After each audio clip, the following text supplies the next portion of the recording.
All right, so now you've created these beautiful resin pieces, and now you've got all these cups with dried resin in them. Now you could take them and you could pick off each individual drip and drop of resin, but there's actually an easier way.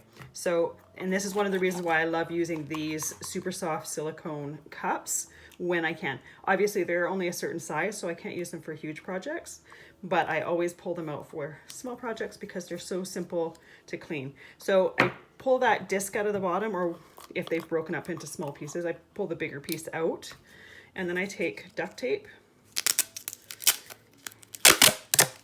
and I cut about 6 inches, and then I roll it around my fingers with the sticky side out, and then I go like this.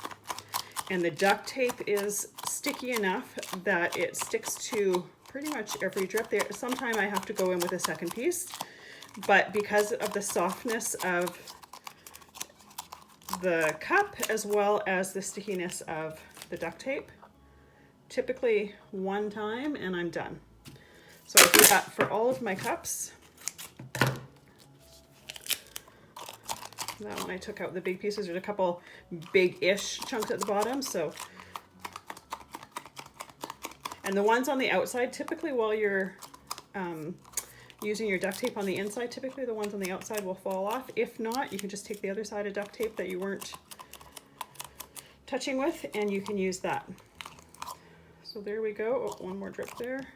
There we go, another clean cup. And you can use them for other molds as well. This is a crystal mold. It's what I've been using with the extra drips.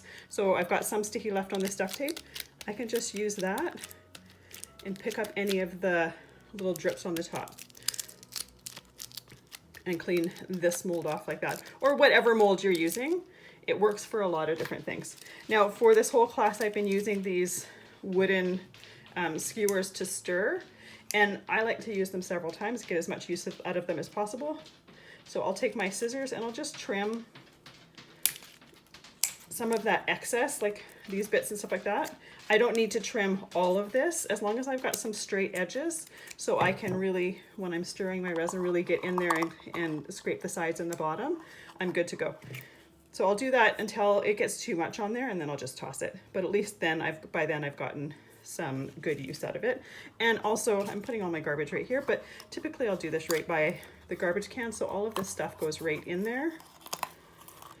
And sometimes you'll get a nice chunk like that, and it'll pull some of the pieces all up the sides, which is always nice. But I love how by using duct tape, it makes it super simple and super quick. I've done this with packing tape as well, and it works, but the packing tape isn't quite as sticky as the duct tape. So I just find the duct tape works a little bit better.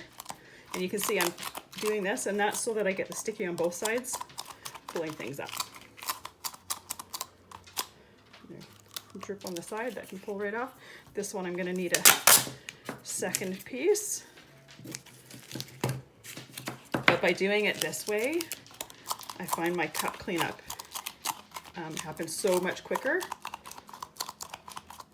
And I definitely clean them off before putting them away, so that when I want to do a project, I've got clean cups to work with. There's nothing worse than wanting to be creative and having to clean up first.